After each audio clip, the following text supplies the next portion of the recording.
What's happening, everybody? Welcome back to the TB Toycast YouTube channel. As today I am unboxing from the KWK Kayfabe Heroes line. It is Conquistador Dos. Now, if you're keeping score at home, yes, I have already unboxed Conquistador Uno, so we got Dos coming up now. I made a conscious effort now to when I have a tag team that are individually packaged, to do them a little closer together. I still want to do separate videos, at least for now, but I am going to do them a little closer together just so that they're a little bit more fresh on my mind. Now it's not like a retread several months later, because can't even remember when I did Conquistador Uno, but it's been a minute. Of course, this is from the KWK line, from Sean over there, KWK Sean, who's doing really good stuff with the retro line. I know a lot of these independent companies are facing some hardships with tariffs and increased prices and everything in between, but I think Sean's doing his best to produce a good product for a affordable price. I know Taka Michinoku and TJP is the next set coming, so I did order those. They'll be on the way. Obviously, La Resistance I haven't unboxed those yet, but those will be coming as well.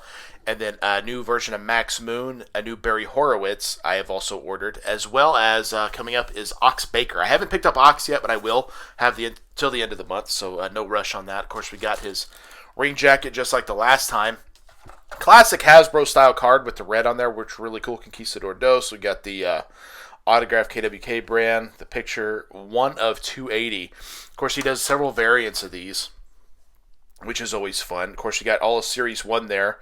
Mantar, Pian News, the Comet Kid, aka Max Moon Yoshitatsu, the Conquistadors, La Resistance, and Taka Michinoku and TJP. Very, very cool stuff. Wow, quite a list of accomplishments here. From Centuries, Puerto Rico, one-time WWF Junior Heavyweight Champion. Wow. ICW Tag Team Champion, WWC Puerto Rico Heavyweight Champion, WWC Caribbean Tag Team Champion, WWC Junior Heavyweight Champion, WWC North American Tag Team Champion, and WWC World Tag Team Champion. Of course, Puerto Rico, known as one of the most violent territories, obviously, with guys like Bruiser Brody, but even before he passed away, Abdullah the Butcher, a lot of people, very violent territory, but they always had a lot of big stars there. I personally have not seen a lot of Puerto Rican wrestling. I would love to. I know a good friend of mine who runs a website called IVP Videos. He probably has some Puerto Rican footage. I love to check some of that stuff out. I'm always interested in finding new wrestling, though. I think anytime you can find new wrestling, it's fun. Now, this day and age, obviously with YouTube and stuff, it's probably not as necessary, but it was always kind of cool to get DVDs or Blu-rays of World of Sport in Europe, Noah, New Japan, things like that from the Japanese companies. Then, of course, Puerto Rico, Lucha Libre in Mexico. Always kind of cool to see different styles and stuff like that. But yeah, classic figure here. Doesn't look a lot different from Conquistador Uno, but a little bit different, of course. I opted for this variation with the black around the eyes to kind of make it a little bit more of a unique look for him. Of course, they wear the classic gold suits, and these obviously fit really good with your Hasbro line, as they were there kind of in that, like, maybe the Hasbro era, maybe the LJN era. I know they were a part of Survivor Series, I want to say, 88? Survivor Series 88 in that big tag match. Get rid of the packaging there. We're going to open the cape up. If I remember right, the first guy I had was a little unbalanced, but when I put the cape on him, he balanced right out. So I'm sure that was intentional, to make sure that they balance well with the capes, because you wouldn't want to put the cape on, then all of a sudden he tips over. So hopefully we have a similar situation with this guy. I'm going to put the cape on him here. Very, very cool. I think a cloth goods cape would have been fun, but I think the plastic actually works better. You can see more detail. So, I think last time I had to turn his leg a little bit more forward, and he balanced right out. Let's see. This guy's not wanting to balance real well, so sometimes you got to do a little body language, and they stand right up. Looky there. Or I got cocky. There we go. Looks pretty good, though. What do you guys think? I think it's cool. If the Conquistadors are they're kind of a memorable tag team in that era. I think a lot of us probably remember the Edge and Christian Conquistador thing. If people don't remember, I think it was year 2000. They lost the titles to the Hardys, and I think we're told they're not getting any more title matches. So they come out dressed like the Conquistadors, and there he goes. This is also figure 252 in the line. KWK brand, all rights reserved. Pretty cool. And they came out and said, they were the Conquistadors and ended up getting a tag title match, I believe, at No Mercy 2000, and ended up winning the tag titles. The next night on Raw, they revealed they were Edge and Christian, and I think they defended the tag titles against the Hardys, who were the Conquistadors, and the Conquistadors won, but it was the Hardys, so they won the tag titles back. So it was kind of a wild time, but a lot of people remember that. This guy's not standing up real well. That's definitely a bad thing. Hopefully, I do have a tablecloth on here, so maybe if you get him a little bit sturdier surface, he'll stand up a little bit better. So that is kind of a thing I do look at in my figures. I want them to be able to stand up and have good stability. I think sometimes a little bit bigger feet helps with that. He does have a little bit smaller on the feet, but, again, you move it around a little bit, I'm sure it'll even out and level out. But the Conquistadors definitely, like I said, kind of a unique tag team.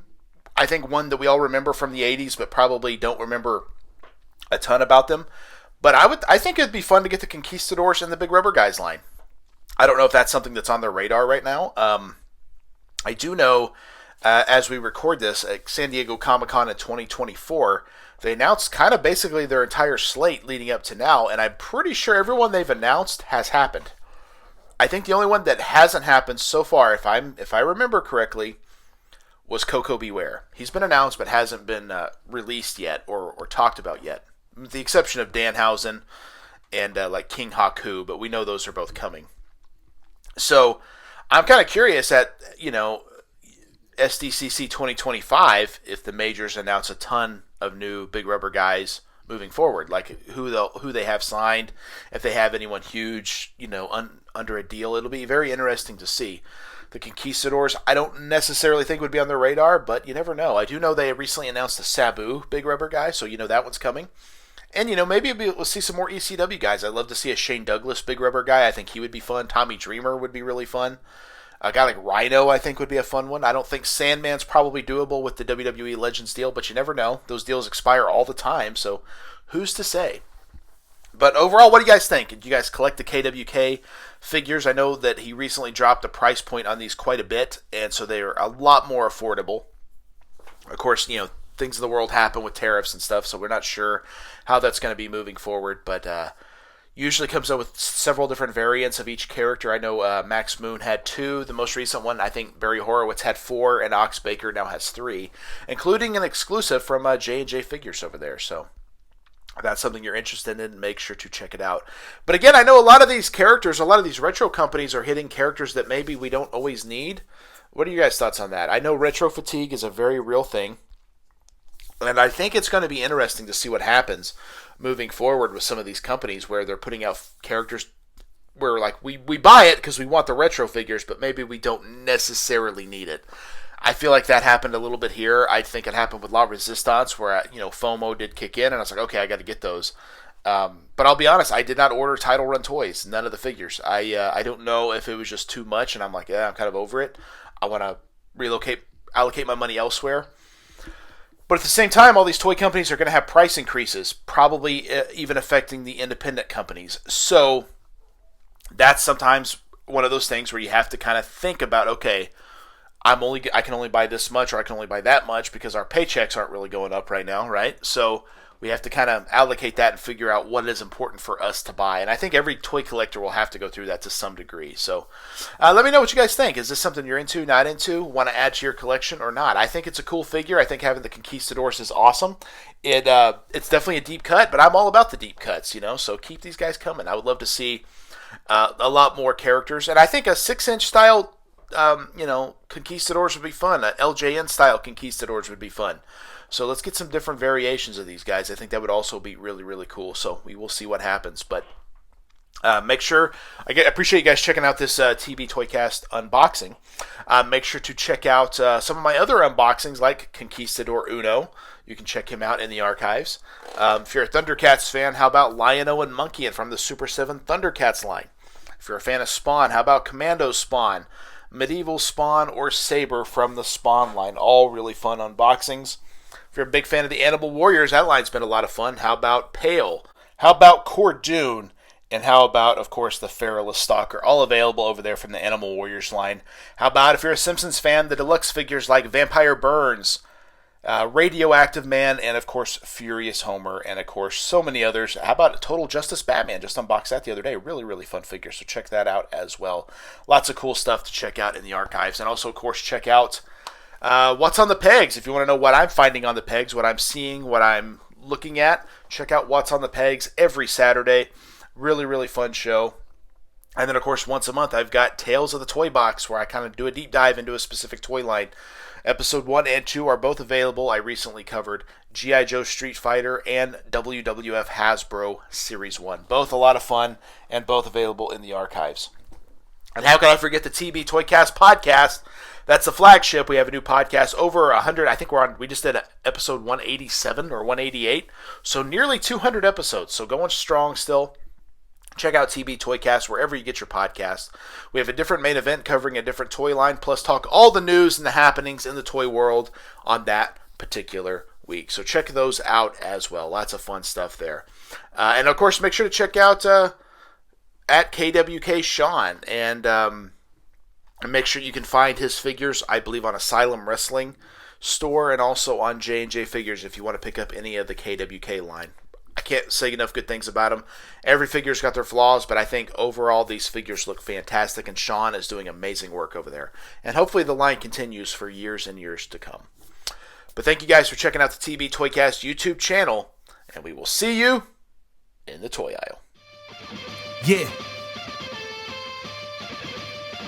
One more time.